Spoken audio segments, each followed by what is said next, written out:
Welcome to the Pillars of Leadership podcast. I'm Doug Hagedorn. Today we have with us Dan Heneghan. Dan is one of those entrepreneur extraordinaires you will discover.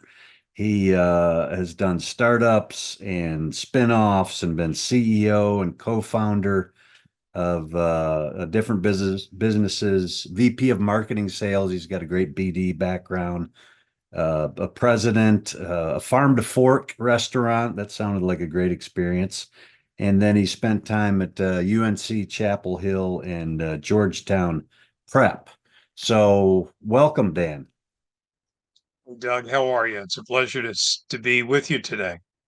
Yeah, thanks for joining. So Dan and I met just a month or so ago. We have much in common, focused on CEOs, focused on business, focused on leadership. What else in your background, Dan, would you want to add that would be pertinent or relevant?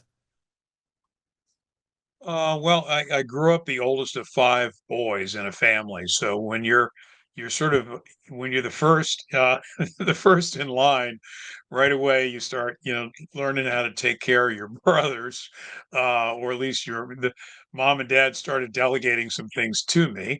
So that's I'm certainly a product of my environment growing up. So there was lots of athletics. So with that became a lot of competitive things. Something as simple as trying to go up the stairs untouched.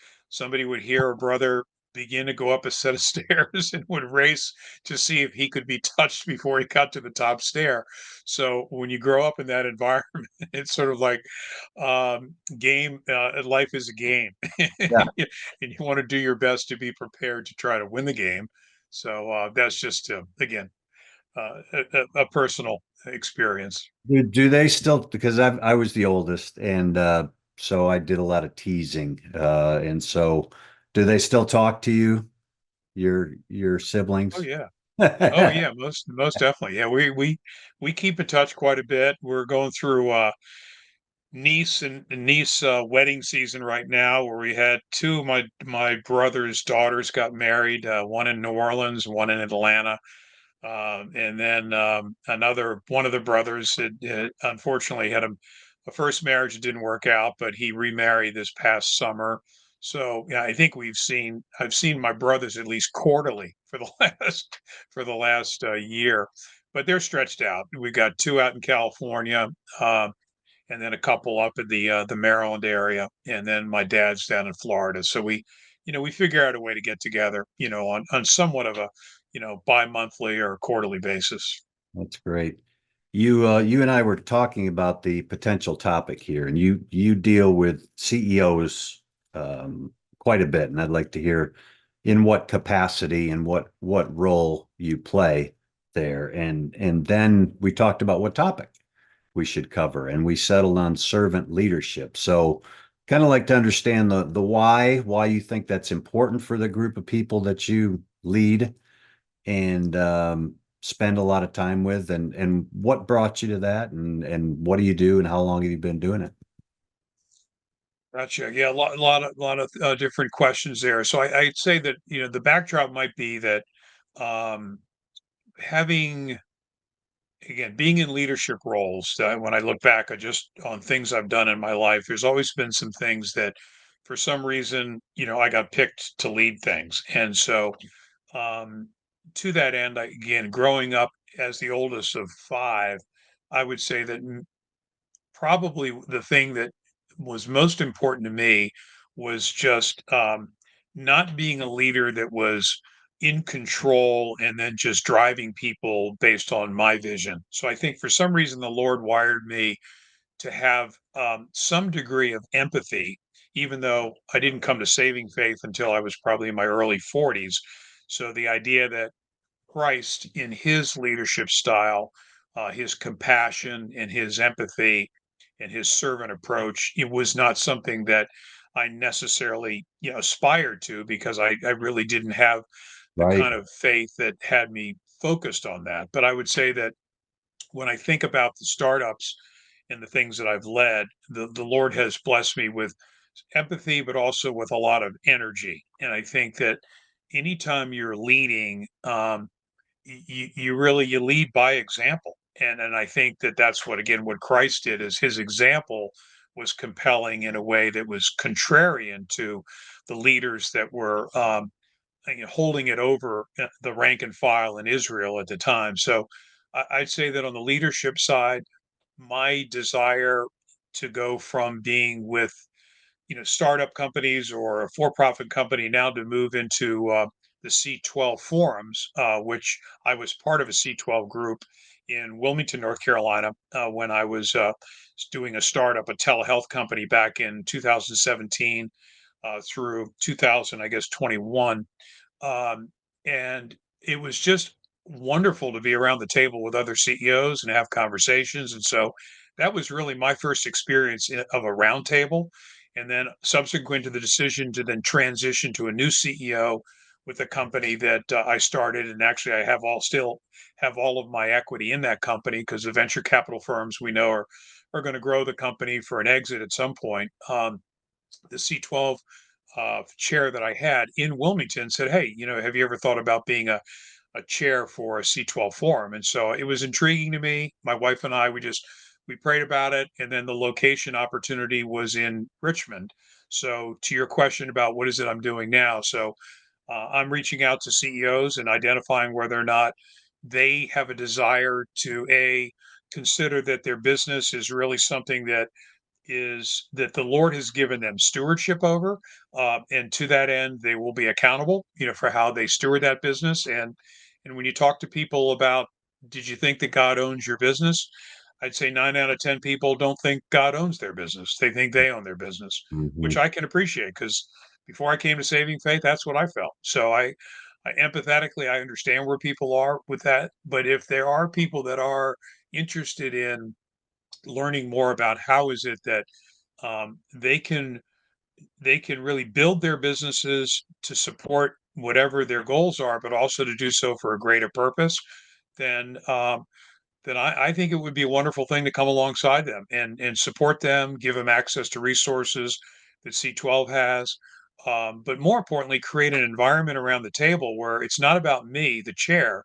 It's really about the table. It's around the guys and gals that own businesses and their confidence and having candid conversations with each other and sharing what their challenges are. So I just feel really blessed to be part of something that I get to see the Holy Spirit work in other people's lives within their businesses in ways that if somebody told me 2 years ago some of the things that I've seen happen just in the last year of being in this Richmond market, I would say no, no way. But sure enough, things have happened that are, again, all driven by the Lord in terms of He's brought the people around the table, and those conversations that we've had, I'm just happy to facilitate it. And certainly to be very candid that I'm not the answer man. My job is to facilitate an environment where people can ask hard questions. And then, as the saying goes, have people around you that will question your answers, not just say, "Oh, well, Dan said that, so that's probably good." Well, what if Dan said something and then Bill says, "Well, let me kind of, you know, poke at that a little bit. Well, what are your thoughts about this and that?" So I'm looking for those exchanges where somebody who's working on their business for a day, not in their business all the time, and has a desire to learn. And to me, again, lifelong learning, being involved in a situation where you're working with other people that are in a leadership role. It's just again, what a blessing it is. And I know you do that all the time, so I'm sure I'm not telling you anything that's new. Well, I try, but I'm also aspiring to join the C12 organization, and so you've been an inspiration to me, and just the opportunity you're stewarding that time once a month in the forums with the leaders, but then you also spend time coaching, right? What does that look like in your one-on-one coaching times?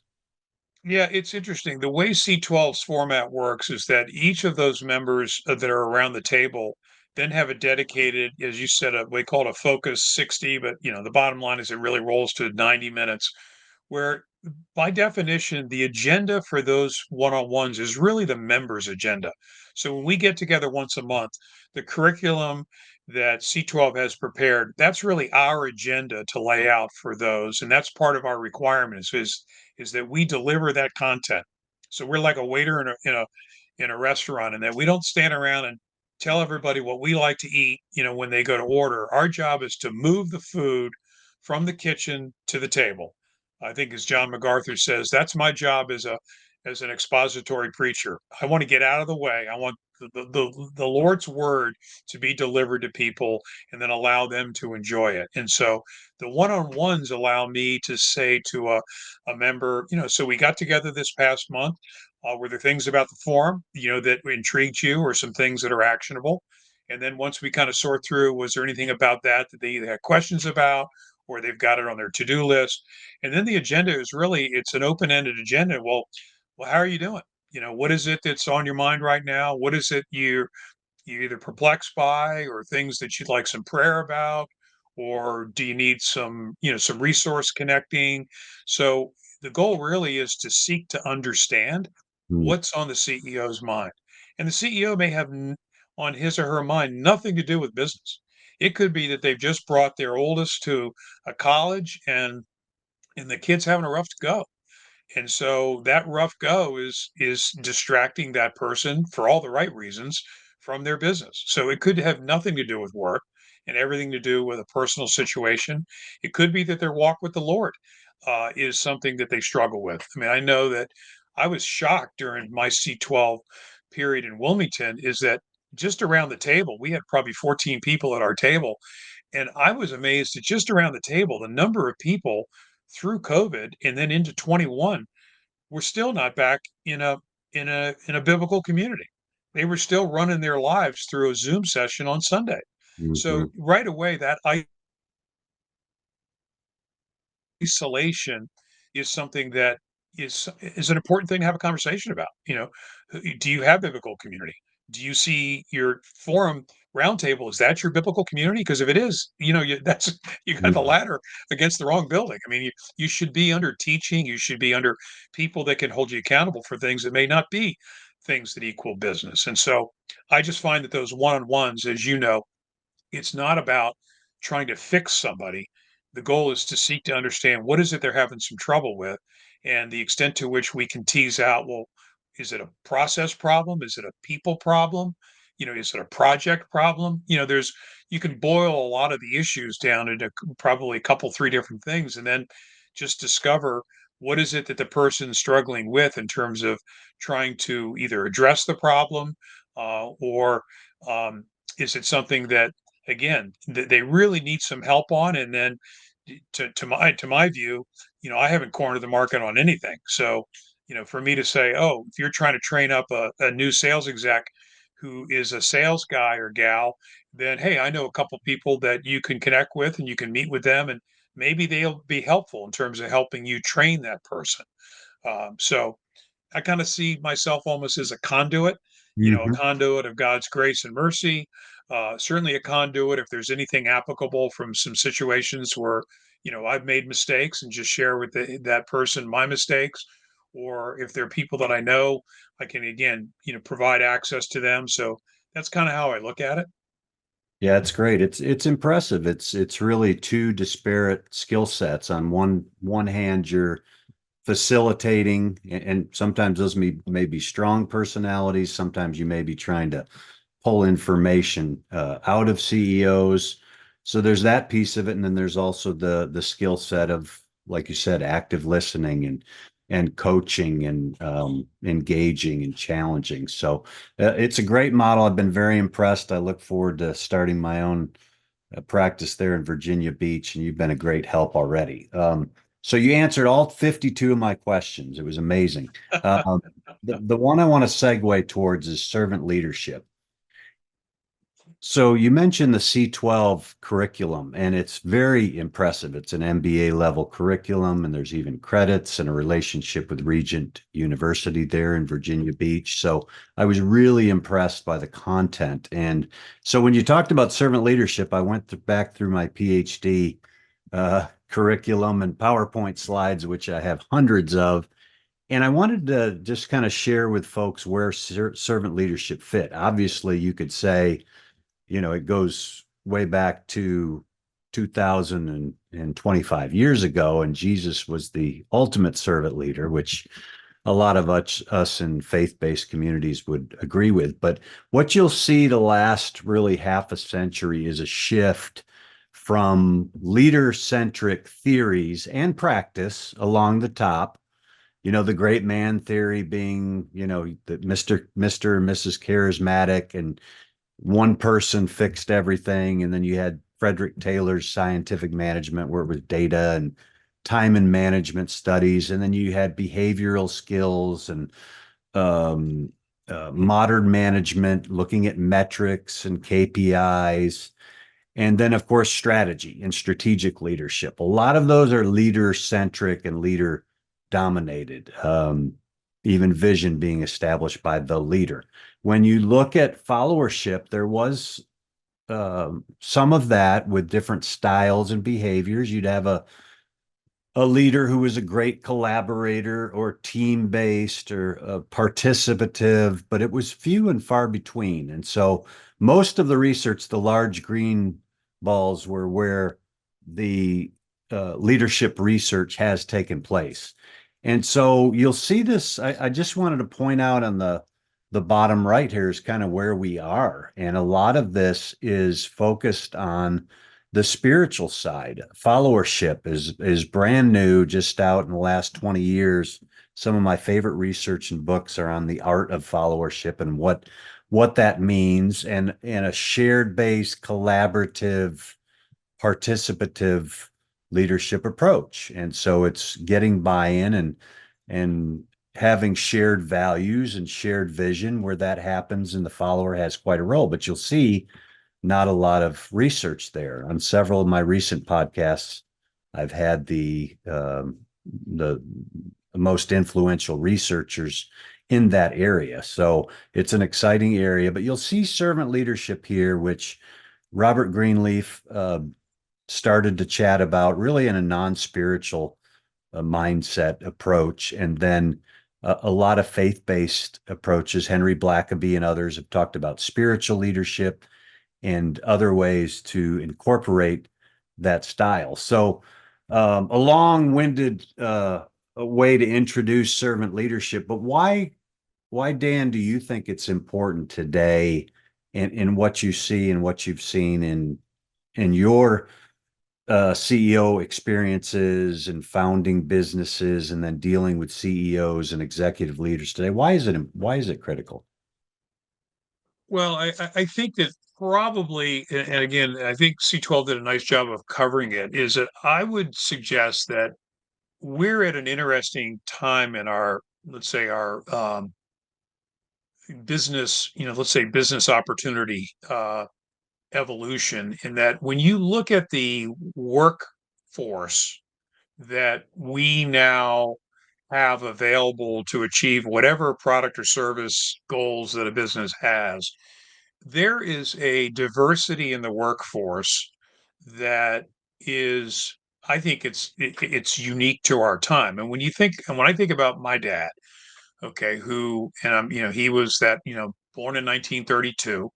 And so I'm a baby boomer. I was born in 57. And so when you think about what the world was like from a business perspective, up and through the 50s and then into the 60s, I mean, when you see that when Apple shows up and tells a story that breaks the IBM, let's say, um, control over how it is that the businesses are being supported, to me, you're ushering in an era where now the status quo, the control, the bureaucracy being in charge, those things are, they can't exist in an environment where you have, first of all, significant language differences. You have ethnic diversity, I think now that more so than ever. You have generational diversity. I mean, you look at a company right now that might be let's take an HVAC company.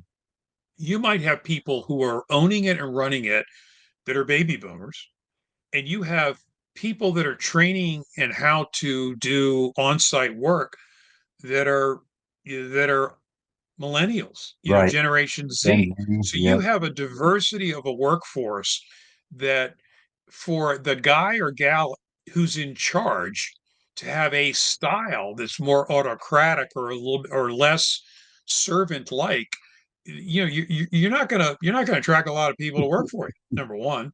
Right. Number two is your effectiveness in empowering and understanding what drives this very diverse group of people who have different values.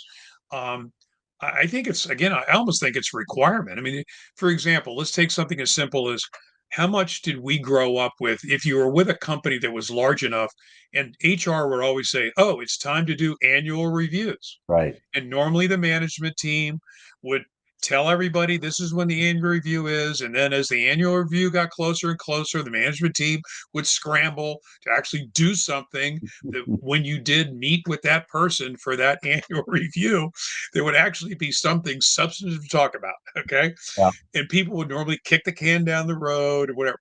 Well, nowadays, the idea of an annual review to an employee would be like, like a foreign language. And what are you talking about? I'd like to know today, after today's meeting, Right. how did we do? Did we have a good meeting? I mean, there are tools now for people to evaluate how a meeting went. So the reality is that um, what is it? There's a book called Free, Perfect, and Now that came out probably a decade ago. We live in a world where the smartphone allows you access to just about anything you want. Information. If you're underneath a car and you're not sure what size of wrench to use to open up the oil filter, you can just tap on the phone and it can tell you you need an M88 for that diesel engine. So you have tools now that get you access to things freely, immediately, okay, and comprehensively. So as a leader, there's going to be information that's coming up within the organization that they are empowered to access just because they have a phone. And so there's going to be ideas or perspectives and things like that that if I think that I'm going to sit in my office because I started the company and I'm a really smart person and I've managed to make payrolls and grow the company and I own the building, for me to think that, hey, I'm going to take the company to the next level with that thinking, I would probably argue that you're setting yourself up for failure. That there's going to be an opportunity to realize that the people that are coming in the door right now. I had one guy say that he told a new employee, I need this project done in the back. I need you to rake up this, that, and the other.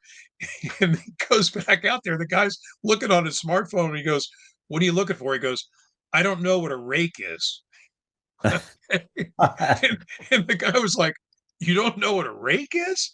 So the idea that understanding where people are and what is their why, not just what your why is, requires empathy.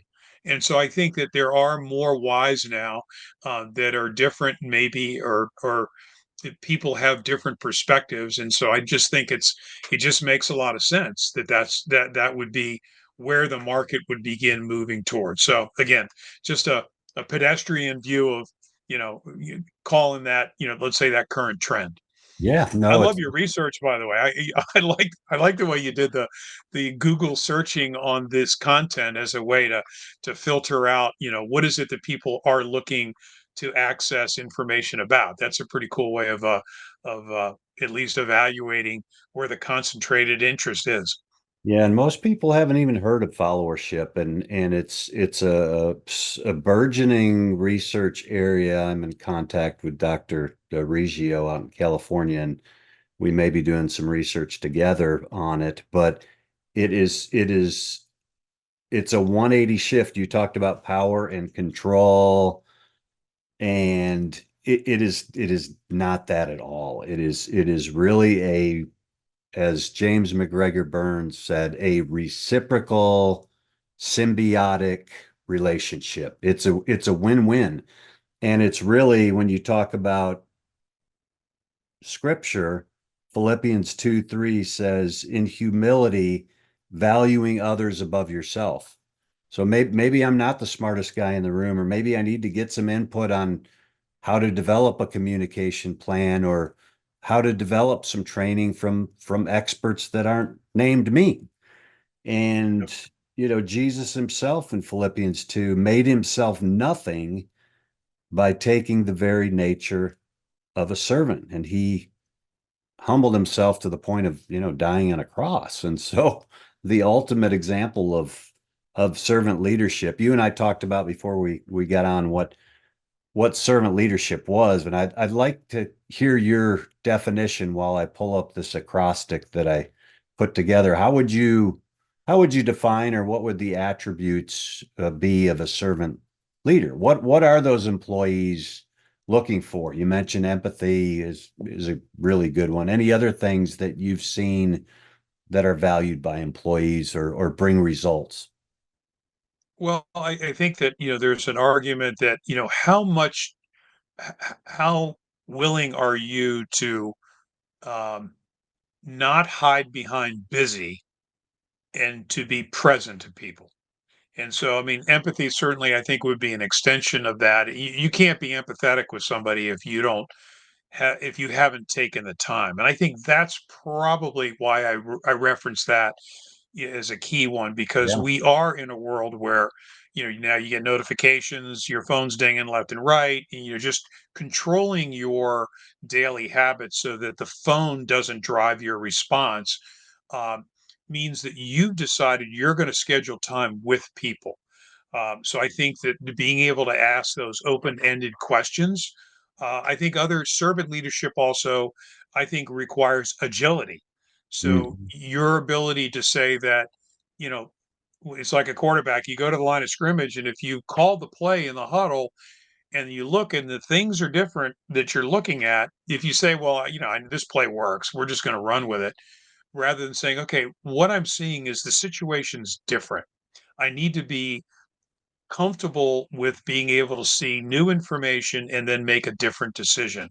And so I think servant leadership again goes back to, if I walk into the meeting and my view is that I have an expectation of the outcome versus going into the meeting and saying, I'm going to hold the outcome loosely and allow what bubbles up within the meeting to actually drive what the outcome should be, then to your point, I've sort of eviscerated my special interest in the outcome. Okay. And I think that that's an important part because people will, they'll hear some people, but they won't really be listening if they're just thinking, hey, I just got to hear other people out. Okay. Well, if, Right. if it's more of just sort of an academic exercise, then you're going to get what you've invested in, which Yeah. is you're going to get what apparently you want to hear. Um, there was a But very I interesting checked scenario. the box though. I checked the box and I Right, asked right. people and I got input, right? Right. I mean, it's interesting when how do you define leadership? I mean, when I was doing the Marine Corps option ROTC back in college, the Marine Corps, certainly we know, how they operate. And I would say I would just soften their very pithy definition of leadership is their definition would be you make people want to do what they have to do. That's what they say. Hmm. Now, the comment that you make people want to Right. do. I would suggest that if I were to soften it in today's, you encourage And empower. people Yeah. and empower Yeah. to want to do what they have to do. And so I think it's that step towards, well, what does that mean? Yeah, if I scream louder and I threaten, I'm making people do things.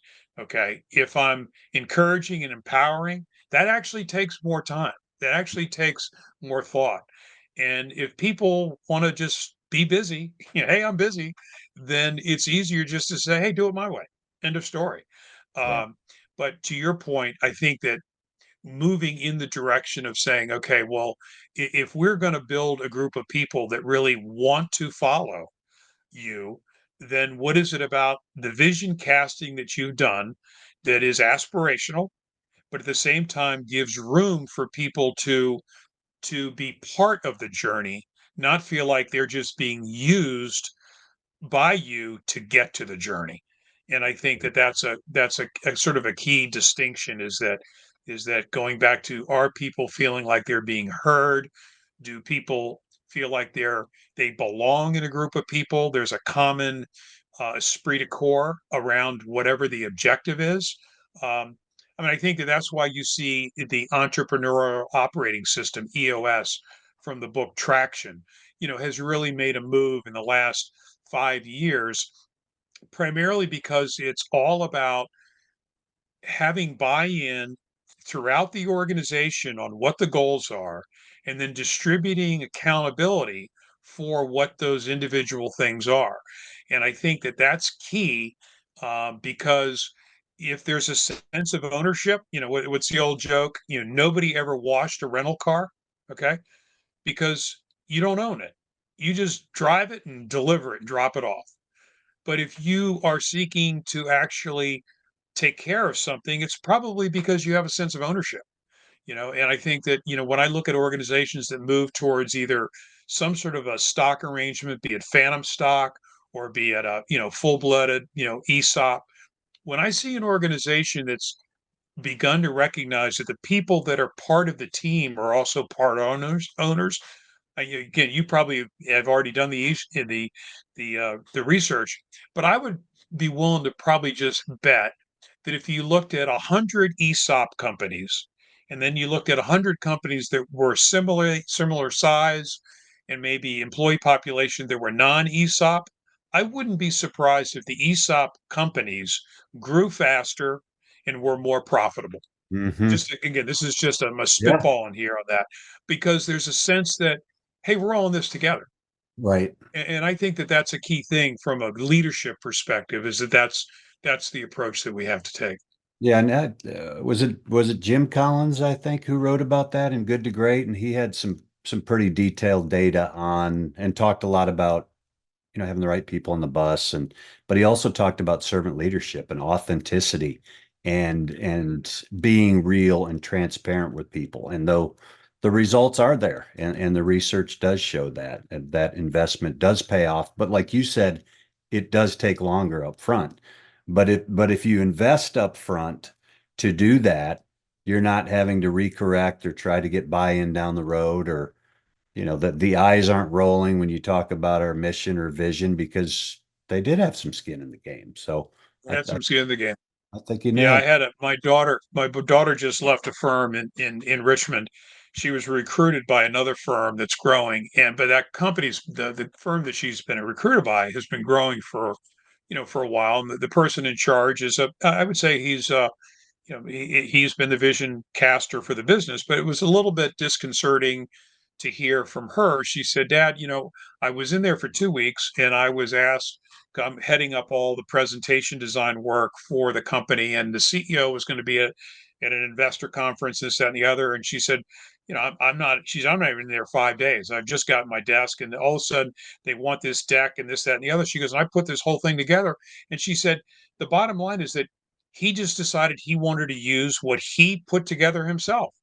So he it. comes back from the trip. Yeah. Well, the presentation didn't go well. Okay, he was asked some questions and he fumbled a little bit. Well, she said, Dad, we had a Zoom call and there were 12 people on the call. And she goes, he literally just laid into us, okay, about why this, that, and the other. She says it was just amazing for us to see the CEO really blame us when she says, I know I looked exactly at what he presented and this was all his stuff. And I said, Ellen, I said, Bridget, I think you need to be thinking about, you were extremely well paid when you were recruited for this job. You need to probably give some pause and say, even though you've just got a huge bump, is this the environment you want to work in? Yeah. Is this the type of guy you want to spend those extra hours working for? Because if he didn't blame her, but it was almost like she was just stunned by the reaction. And so to me, it was almost like seeing that kind of leadership. It'd be like, I want to grab the guy by the shirt collar and say, hey, you need to sit in with a group of people and be accountable for the fact that you fumbled. Yeah. You weren't prepared. You decided your way was a better way, and you've got all these employees working for you. Yeah. So, when you see a contrasting sort of style, it's sort of like, What a missed opportunity. Well, there is, and we don't have time to share it today, but I did some research on the traits of leaders that are most valued by followers. And that theme spread across, willing to take responsibility, willing to back your team. Those four most important words in leadership that I screwed that up. I mean, how many leaders do you hear take that responsibility? That goes a long way with your people.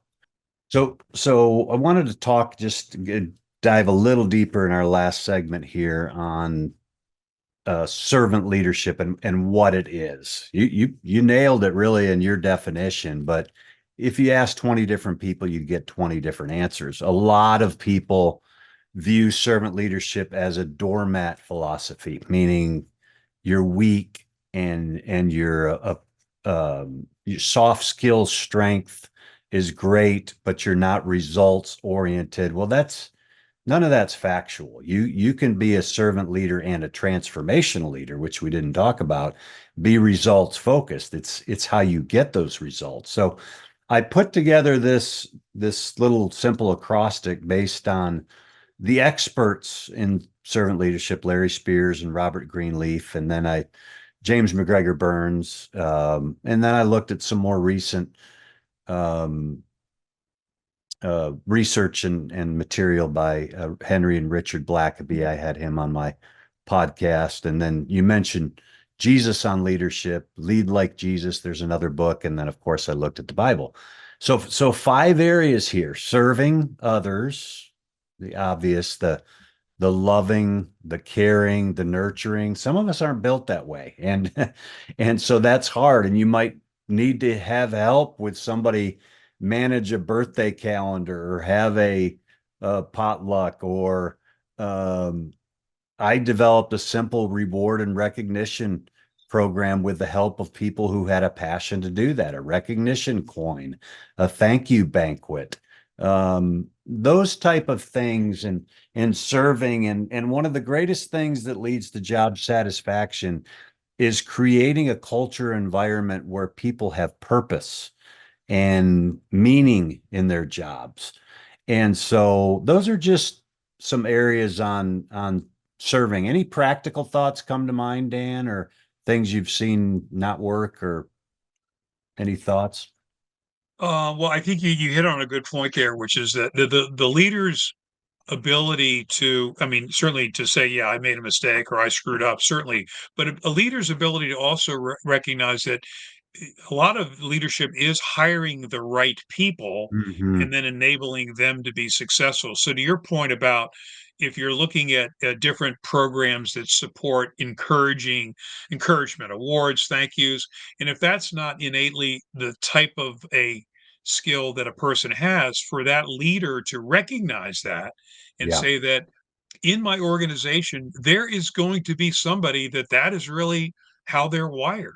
And so I think that being able, to your point, is to recognize that, you know, leaders are not supermen or superwomen.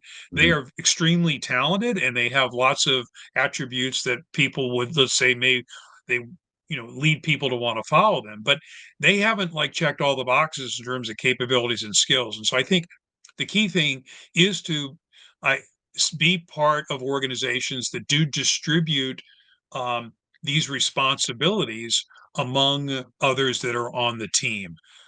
So I get again, I think you're serving others by helping them be successful, which is really what Yeah. coaching's all about. When you think of the wisdom of a John Wooden or or a Mike Krzyzewski or a Dean Smith or these coaches who year in and year out produce or get the most out of their teams. Um, they're dealing with different generations as well of ball players. And so that approach of looking at your organization and saying, okay, yeah, I'm responsible for casting a vision, but that vision is also um, is complemented by either verification of what other people think about the vision. I mean, right now I just went through some work with a company building up a purpose, your personal purpose app. And in the conversation, I had to go through the exercise, and one of my daughters I was seeing at the time, I said, "Hey." Annalie, let me run this statement by you, this thing I came up with, and here's some different attributes. Are these things on target, or did I sort of game it? So this ability to be able to say, hey, I have a thought here. What are your thoughts? You know me well enough to Right. know whether I'm drinking my own Kool-Aid on this, or this is something that actually needs to be adjusted.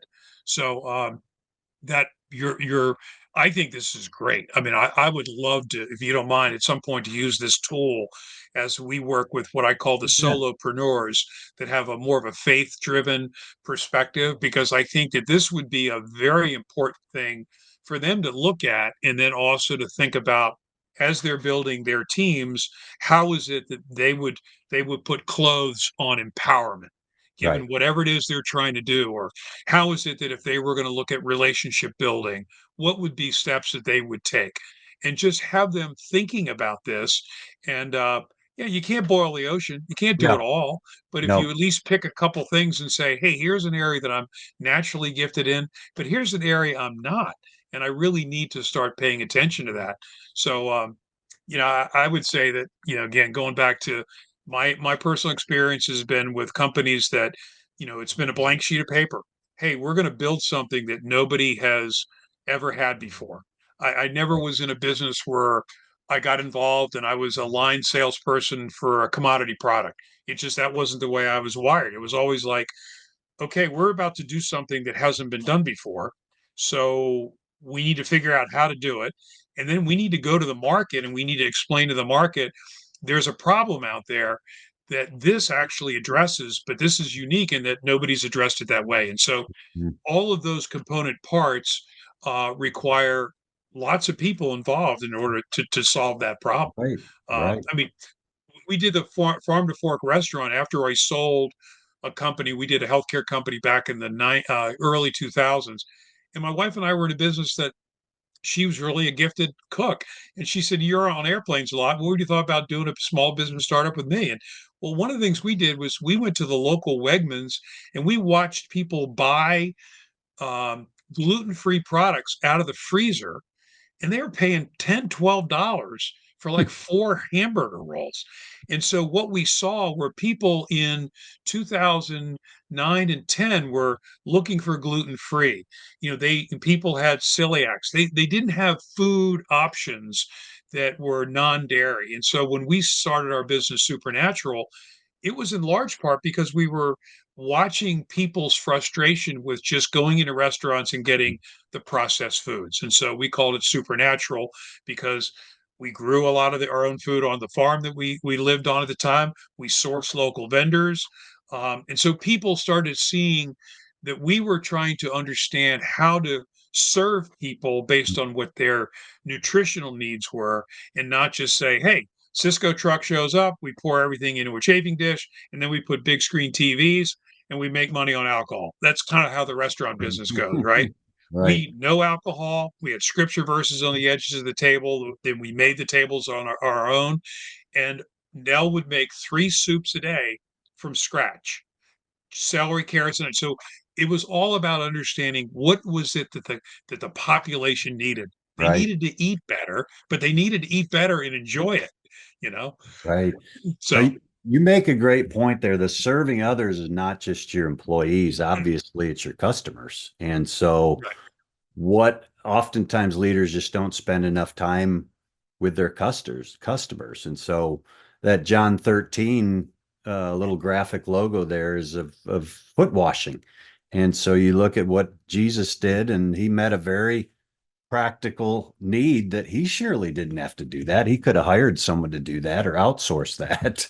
But he Yep. sent a real message of what servant leadership was. So I like your idea, and feel free to use this. Anyone who wants a copy who's listening, let me know as well. The next step in this, to me, what I would do with this is to make a massive Excel spreadsheet. And like you said, put all of these on there. And I don't have time to work them all, and add a column that says, number one, score yourself, assess yourself. Number two, second column is priority, right? I'm going to pick 2 or 3 things off of this list that'll provide the biggest bang for the buck. And maybe you ask other people, ask your employees, ask your spouse, ask your coach. And so Good input there. The E is empowerment. We talked about that. Most leaders, CEOs are driven type A's who can do it best themselves and they're used to doing it all themselves. It's really important. And that's a big part of developing your team and your leaders is being willing to take the risk of delegating. And again, choosing those areas where you can delegate. Yeah, there was the Global Leadership Summit was this past couple weeks ago, and one of the presentations was by Marcus Buckingham, and he's got a new book out called Love Plus Work.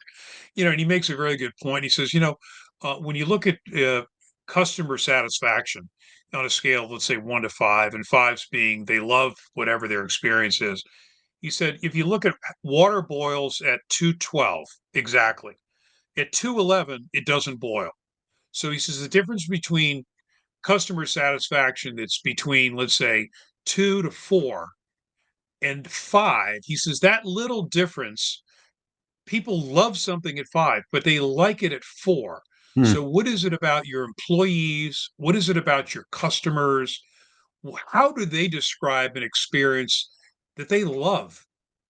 And that's what Christ was. He was hmm, love, the Father's love. And so it's so amazing to me when you think about that's the truth. I mean, there are people who love a thing, and whatever it is, I like to say to people, have you ever tried to buy your own product? Have you ever just tried to buy your service just to see how is it hmm, you think your company's delivering? And do you feel like if you were just to pick up the phone and call in and get moved around, will your experience be one where you'd say, that was I love that experience, hmm, you know, or not? So if your employees feel like when I go to work every day, I love what I'm doing because I understand my why and I understand the company why, and I understand why this work helps me grow, helps me put being a part of a community that I feel like I'm belong, that I feel like I'm being empowered.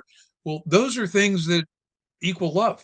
I mean, I, hmm. I I couldn't have a relationship with the Lord if I said, "Hey, I'm going to see you on Sunday for an hour and a half," and Right. hey, that was great. I'll see you next Sunday. Well, my relationship with my wife was like, "Hey, honey, we had a great Sunday. I'll see you next Sunday." Well, I would say that, we probably like each other a lot, but I'm not so sure we would have mined the depths of what it takes to love. So, to your Yeah. point, when we look at this, across it and say, "Hey, what is it about relationship building that as an employee that you love?" Yeah. And just let them talk. you Yeah. know, And it's Phil, not, how would your wife respond if you mailed her a survey on how you're right? doing as a husband? Right. You ought to try that sometime. I think I'm going to try that, right? I mean, Yeah. gosh, a quantitative survey is great, and if you have a larger organization, it makes sense. But having a weekly one-on-one, that's the customer meeting time. Let them complain, let them talk. Same thing with your employees, having staff meetings, having one-on-ones, those times to let them talk is key in building those relationships. Vision is another one. We talked about that, having a shared vision and having regular communication, getting feedback, a strategy that sits in a folder and is whipped out one time a year is of no value to the leader or the team. And so having strategic reviews, quarterly reviews, monthly reviews, looking at key initiatives and projects and metrics that involve the employees. You've mentioned performance review is how is each employee getting measured towards that strategy or vision? And so maybe that's not a daily discussion on how things are going. That's more of a once a year or a quarterly discussion, but there's a lot of things you can do to serve the business and serve your employees by doing that. And then the last Yeah, one, but you talk about vision. There was Coach K's comment on global leadership. He said, when you're in an organization, he says, does your organization have standards? He says, lots of organizations have rules, where they put mm, up things. He says, but if standards are different, rules are either you abide by them or you break them. He says, standards, however, is what the organization in total begins to say, this is how we operate. So, in terms of visioning, Okay, well, if you envision an organization that has a certain standard of acceptance of defects or standards around, here's to your point, here's how we measure customer satisfaction in ways that are different. When you go to a retail store and you go find the product on your own, you buy it at the cash register, and they give you the receipt and they circle it and say, just fill out the survey and tell me how I'm doing. You kind of Mhm. go, okay, I went into the store, I found it myself, I brought it over here, I gave it to you, you charged me. I guess you're doing great. you know? Well, did you ask them where how much you should tip them? That's another Yeah. annoying thing these days, right? Is you got to tip Yeah. everybody for everything. Yeah, exactly. But yeah, so on the vision thing, I think I know C12 we're very focused on Yes. mission, vision, and values. And so the values is a very important part, but the values really have to be verbs, not just nouns. Mm. So I think that the verb, turning them into action, not to your point, just something that gets painted on the wall, but it's actually being lived out. I think that that's a key thing. Yeah. The last section, and I won't dwell on it here because we've had this slide up way too long, but the whole foundation of being a servant leader, if you're a believer, are the basics and the blocking, tackling of I love Buck Jacobs' discipline of that hour in the morning. I've not been successful at doing that my whole life. I've renewed my challenge to myself to go do that. But even if you get that 5 minutes to start and scheduling that time, putting it on the calendar with your God, with your family, and praying for your leaders, praying for your team, moving people towards God's agenda, having a time of corporate prayer or prayer with your spouse on what are we supposed to do next? What is the why in my life? Where what are the goals for this year? What is the long-term strategy? Maybe it's to downsize instead of doubling revenue. And so involving the Lord in that and looking at this as a leader of people as a calling. And it is, as you mentioned, a stewardship endeavor, right? Absolutely. Absolutely. Yeah. We're all going to be held accountable, for how it is that the resources and skills that we've been blessed with, how do we use them to his glory? And that's another thing I learned at C12. I mean, there's called the Bema judgment seat where, as a believer and trusting in the Lord's atoning sacrifice, that means that we will be in his presence for eternity. That's what we believe. But what people often overlook is over and above there's the white throne judgment, and that Bema seat is, hey Dan, hey Doug, I gave you a lot of skills, and it looks like you spent a lot of time working on your golf game. So tell me about that. How did that do as far as making disciples, Yeah, for us? So this idea that we will be held accountable, again, this is where people who don't have a faith that that's the truth, wouldn't say, what are you talking about? Well, our view is that for eternity, there will be responsibilities that we have, and those will be to some extent fulfilled by, how is it that we then use the skills that we had or stewarded the resources that we had here. And so, yeah, again, that's a stretch for a lot of people to think about, but each of us as parents, we have stewardship responsibilities over our family. So if we yeah, have that responsibility, why wouldn't we think at a minimum our businesses, we have a responsibility for those people that were working with us, their families, the customers that we serve, the vendors that we buy products from, and the communities that our business exists in. So there's a large responsibility that's I think we need to take that seriously. So stewardship's key.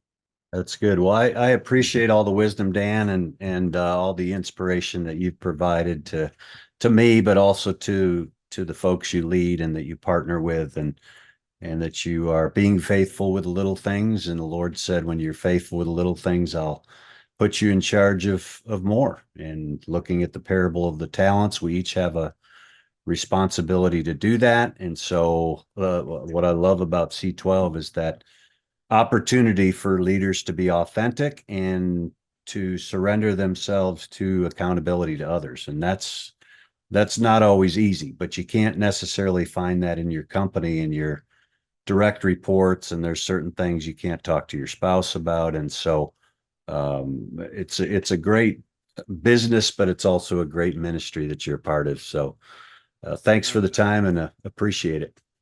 Yeah, well, Doug, thank you for just the effort you're making to pour into leaders and to equip them, and certainly as you move forward with your discernment and how C12 might be part of your life in Virginia Beach. I'm just maybe an hour and a half away, so I look forward to getting together quite a bit. Yeah, be careful what you ask for there, or be careful what you offer. All right. All Thank right, you. boss.